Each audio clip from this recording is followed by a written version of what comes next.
Okey, Assalamualaikum. Selamat pagi. Okay, Alhamdulillah pagi Sabtu hari ni pagi yang ceria, pagi yang terang benderang yang menyinari hidup kita. Alhamdulillah masih bernafas, alhamdulillah masih boleh buat live. Okey, alhamdulillah masih boleh berfikir, masih boleh bergerak, masih diberi kesempatan untuk berkhidmat pada diri, keluarga dan masyarakat insya-Allah. Okey. Okey, seperti yang janjikan. Okey, 3 tips lagi pagi ni. Okey, pagi ni 3 tips fix diri. Sanggup tak sanggup untuk ubah diri. Okey, 3 tip part 3, okey. 3 tip saya nak share pagi ni, moga manfaat. Moga saya pun dapat manfaat apa yang saya sharing ni, dan kawan-kawan pun dapat manfaat. Ambil lah apa-apa manfaat yang dapat diperolehi daripada 3 tip ni. Mudah-mudahan ia menjadi membantu untuk diri kita menjadi lebih baik, insya-Allah, menjadi yang lebih positif, menjadi yang lebih berani, yang lebih produktif. Bukan orang yang bukan kita tak mau orang yang jadi orang yang terlalu sibuk. Kita nak jadi orang yang produktif. Beza tu antara orang sibuk dan orang produktif. Okey, kita terus pada tip yang pertama pagi ni. Okey, tip yang pertama. Okey, 3 tips untuk fix diri kita. Tip yang pertama pagi ni adalah terima kesalahan. Susah, memang sukar, orang kata sukar, susah, payah. Nak terima kesalahan ni memang payah. Walaupun kita tahu, kita sedari dan kita yakin itu adalah kesalahan kita. Tapi kok macam mana pun kadang-kadang kita mesti nak alihkan kesalahan itu kepada benda-benda lain. Ni mesti sebab ni aku jadi macam ni pasal dia ni. Aku jadi pasal keadaan ni. Aku jadi macam ni sebab semua sebab yang di faktor luaran kita. Bukan sebab diri kita. Kesalahan-kesalahan yang kita buat ni, aku buat salah sebab aku contoh selalu yang familiar bagi kita yang kita bekerja ni, sampai lambat sebab jalan jam. Itu adalah kesalahan-kesalahan yang sering kita tunjuk. Aku terjatuh sebab ada lubang. Aku ni pasal ada ni, sebab ni aku ni, sebab kesalahan tu kita selalu kita alihkan kesalahan tu daripada diri kita kepada benda lain. Kita tak terima kesalahan tu. Kita kena belajar terima. Dan baru bila kita dah belajar terima, aku dah buat silap. Aku kena fix, aku kena ubah diri. Aku dah buat silap. Aku buat macam ni salah. Aku buat macam ni salah. Tulis, aku buat macam ni salah. Aku buat macam ni salah, kena ubah. Aku kena ubah. Bukannya aku buat macam ni pasal dia lah, pasal kawan tu, pasal jalan, pasal pokok, pasal binatang ni, pasal semua sebab benda lain. Kesalahan yang kita buat adalah sebab benda lain. Itu adalah satu perkara yang perlu kita ubah. Okey, tips pertama pagi ni nak ubah diri lah. Terima kesalahan. Memang sukar, memang payah. Saya dulu pun ada perangai macam tu. Tak dinafikan, setiap orang akan ada perangai macam tu. Ni hang punya pasal lah. Ni dia punya pasal. Dia salahkan benda lain untuk lepaskan diri. Dia tak sanggup terima kesalahan tu. Bila tak sanggup terima kesalahan tu, dia tak sanggup untuk berubah lah. Jadi bila kita sekarang ni dah nak berubah. Bila kita dah nak berubah diri kita kena sanggup terima kesalahan kita. Dan sebab tu ada perkataan muhasabah diri. Muhasabah ni untuk kita tengok balik kesalahan kita dan kita fix, baiki. Sanggup ke tak sanggup untuk terima kesalahan diri kita. Okey. Tu tip yang pertama pagi ni. Tip yang kedua ialah buang rasa marah. Yang ni perlukan latihan. Saya ni pun jenis pemarah juga. Tapi cuma kadang-kadang tu kita tak tunjuk kemarahan kita tu. Tapi dalam masa yang sama saya cuba baiki untuk tak lepaskan kemarahan tu. Terutamanya pada ahli keluarga kita. Anak-anak lah terutamanya kita telan.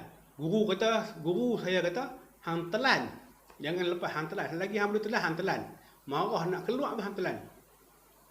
Bila hang telan, hang akan rasa nikmat balik selepas tu.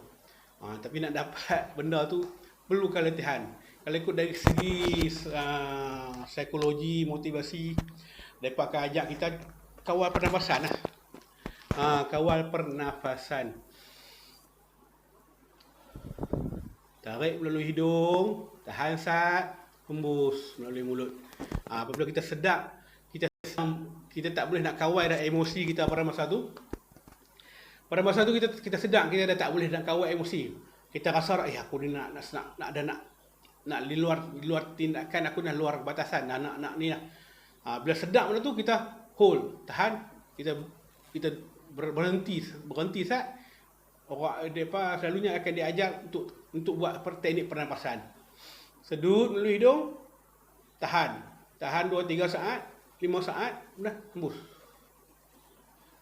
Tapi ada lagi teknik orang kata apa? Spiritual lah orang kata. Bila kita itu ini teknik spiritual yang saya pernah dengar lah. Masa kita sedut tu, kita anggap kita sedut yang positif masuk. Benda-benda positif masuk, tahan. Biar ada positif tu masuk. Dan kita hembus tu, kita anggap kita hembus yang benda yang negatif. Macam kita, kalau kita tengah marah, kita sedut kedamaian, ketenangan, kita anggap macam tu. Kita anggap. Bila kita hembus, kemarahan tu keluar. Aku tengah hembus yang marah keluar. Itu segi psikologi lah. Bolehlah tengok dalam YouTube mana cara-cara nak buat benda tu. Kan dia kadang berdasarkan minda sedar dan minda para sedar lah. Okey, tip yang kedua adalah kawal kemarahan, kawal marah. Jadi banyak teknik kita kena belajar teknik nak kawal marah ni, selain pada teknik pernafasan. Kalau kita dari segi orang Islam ni pergi ambil wudu, berayak, marah api, ayak dia padamkan api. Jadi kita pergi ambil wudu, dia boleh sejukkan. Okey, kita ubah daripada, bukan tak boleh, kita memang seorang pemarah. Cuma marah tu kita akan marah. Marah tu kita hold, kita pegang marah tu.